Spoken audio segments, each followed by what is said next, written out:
2009 ஆண்டு வரைக்கும் அதற்கு முன்னரான ஒரு 35 ஆண்டுகள் இந்த தீவிலே சிங்கள பௌத்த பேரினவாத இன அழிப்புக்கு எதிராக ஒரு விடுதலை இயக்கத்தை கட்டியெழுப்பி எங்களுடைய தேசத்து இளைஞர் யுவதிகளை ஓரணியிலே ஒன்றாக்கி எங்களுடைய தாயகத்தின் 70% நிலப்பரப்பை மீட்டெடுத்து எங்களுடைய மண்ணிலே ஒரு நடைமுறை அரசை நிறுவி ஒரு தமிழர்கள் பாதுகாப்பாக கௌரவமாக சுதந்திரமாக வாழக்கூடிய ஒரு நிர்வாகத்தை எங்களுடையவர்கள் நடத்தி சென்றிருந்தார். அவருடையதும் அந்த போராட்டத்தினுடைய அதுவும் நிலைப்பாடானது இந்த தீவிலே தமிழர்கள் பாதுகாப்பாக கௌரவமாக தலை நிமிர்ந்து வாழ வேண்டுமாக இருந்தால், தமிழ் பெண்கள் ஆண்களுக்கு சரிநிகர் சமானமாக சமத்துவமாக வாழ வேண்டுமாக இருந்தால் அதற்கான ஒரே வழி எங்களுடைய தேசத்துக்கான அங்கீகாரம் பெறப்பட வேண்டும் என்பது. வடக்கு கிழக்கு தாயகத்தில் இணைந்த தாயகத்திலே தமிழர்களுடைய தேசம், அதனுடைய இறைமை, தமிழ் மக்களுடைய சுயநிர்ணய உரிமை அங்கீகரிக்கப்பட்ட அடிப்படையிலே ஒரு அரசியல் தீர்வு எட்டப்பட வேண்டும் என்பது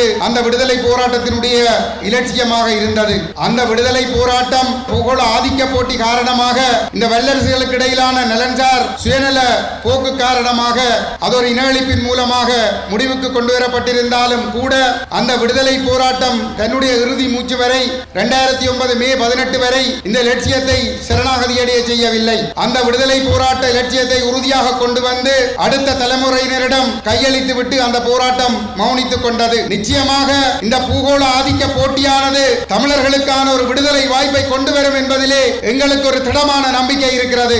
ஆனால் அந்த வாய்ப்பை நாங்கள் எமதாக்கிக் கொள்ள வேண்டுமாக இருந்தால் எங்களுடைய அரசியல் நிலைப்பாடுகளை நாங்கள் ஒருபோதும் விட்டுக் கொடுக்க கூடாது. குறிப்பாக சிங்கள தேசம் பல்வேறுபட்ட முகங்களை காட்டிக்கொண்டு பசப்பு வார்த்தைகளை கூறிக்கொண்டு எங்கள் முன்னால் அரசியல் தீர்வுகள் என்று பல்வேறு விடயங்களை கொண்டு வருகின்ற பொழுது நாங்கள் அதற்குள் அகப்பட்டுக் கொள்ளக் கூடாது. குறிப்பாக சொன்னால் ஸ்ரீலங்கா அரசு இன்று சர்வதேச சமூகத்திற்கு ஒரு நல்லிணக்க முகத்தை காட்டிக்கொண்டு இனவாதமற்ற மதவாதமற்ற ஒரு சமத்துவமான இடதுசாரி அமைப்பாக உலகத்திற்கு காட்டிக்கொண்டு ஒரு மிக கொடூரமான ஒரு ஒற்றையாட்சி அரசியலமைப்பை கொண்டு வந்து தமிழர்களுடைய தலையிலே கட்டியடிப்பதற்கான முயற்சிகளில் ஈடுபட்டுக் கொண்டிருக்கின்றார்கள். குறிப்பாக இந்த அனுரகுமார அரசாங்கமும் கடந்த அரசாங்கங்களுக்கு எந்த விதமான விதிவிலக்கும் இல்லாமல் அதே இனவாத போக்கிலும் மதவாத போக்கிலும் இனவெறி கொண்டு, இன்னும் சொல்ல போனால் கோட்டாபய ராஜபக்ச மஹிந்த ராஜபக்சவை விட மிக கொடூரமான மிக மோசமான ஒரு ஏமாற்றுக்காரனாகவும் இனவாதியாகவும் அனுரகுமார திசாநாயக்கா செயல்பட்டுக் கொண்டிருக்கின்றார்.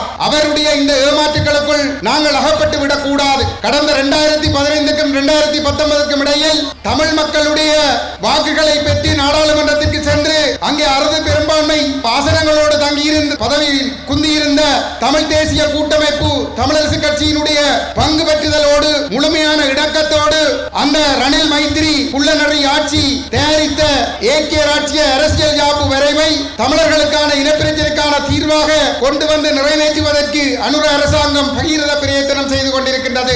அந்த அரசியலமைப்பை தமிழர்கள் ஏற்றுக்கொண்டால் இந்த தீவிலே தமிழர்களுக்கு சாவு மணி அடிக்கப்படும். அனுர அரசாங்கம் இன்று தனக்கு இருக்கக்கூடிய 159 அறுதி பெரும்பான்மை ஆசனங்களை வைத்துக் கொண்டு இந்த ஏக்கிய ராஜ்ய அரசியலமைப்பை ஒருதலை பட்சமாக கொண்டு வந்து நிறைவேற்றுவதற்கு எடுக்கின்ற முயற்சிகளை தமிழர்கள் முறியடிக்க வேண்டும். அது தொடர்பான விழிப்புணர்வு எங்களிடம் இருக்க வேண்டும். நிச்சயமாக சிங்கள தேசம் தமிழர்களுடைய தலையிலே ஒற்றையாட்சியை கட்டியடிப்பதற்கு எடுக்கின்ற முயற்சிகளை தோற்கடித்து தமிழர்கள் நீண்ட காலமாக போராடி வருகின்ற தமிழர்களுடைய தேசம் இறைமை சுயநிர்ணய உரிமை அங்கீகரிக்கப்பட்ட அடிப்படையிலான ஒரு அரசியல் தீர்வை நாங்கள் நிச்சயமாக அடைந்து கொள்ளக்கூடியதாக இருக்கும். நாங்கள் இந்த ஒற்றையாட்சியை அனுரகுமார் அரசாங்கம் கொண்டு வருவதற்கு முயற்சிக்கின்ற 15ஆம் ஆண்டுக்கும் 19ஆம் ஆண்டுக்கும் இடைப்பட்ட வரவானது ஏக்கிய ராட்சி என்ற பெயரோடு வருகிற வரவு ஒற்றையாட்சி, அதனை நாங்கள் நிராகரிக்கிறோம் என்பதனை உறுதியாக இங்கே மகளிர் அணி தன்னுடைய பிரகடனத்திலே வெளிப்படுத்தி இருக்கிறது. சர்வதேச சமூகம் அனுர அரசு மீது அழுத்தங்களை கொடுத்து அந்த ஏக்கிய ராட்சிய வரவை கொண்டு வந்து நிறைவேற்றுவதை தடுப்பதற்கு எங்களுக்கு உதவ வேண்டும் என்பதையும் சர்வதேச சமூகத்திடம் நாங்கள் வலியுறுத்தி கேட்டுக்கொள்கிறோம். தமிழர்களுடைய தேசம் இறைமை சுயநிர்ணய உரிமை அங்கீகரிக்கப்பட்ட அடிப்படையில் ஒரு சமூக ஒப்பந்தம் ஒன்று அரசியலமைப்பு உருவாக்கத்திற்கு முன்னதாக எழுதப்பட்டு சிங்கள தேசம் அதை ஏற்றுக்கொண்டு எங்களுக்கு தமிழர்கள் சிங்கள தேசத்தோடு ஒன்றாக ஒரு நாட்டுக்குள் வாழக்கூடிய வகையிலான ஒரு சமஸ்தி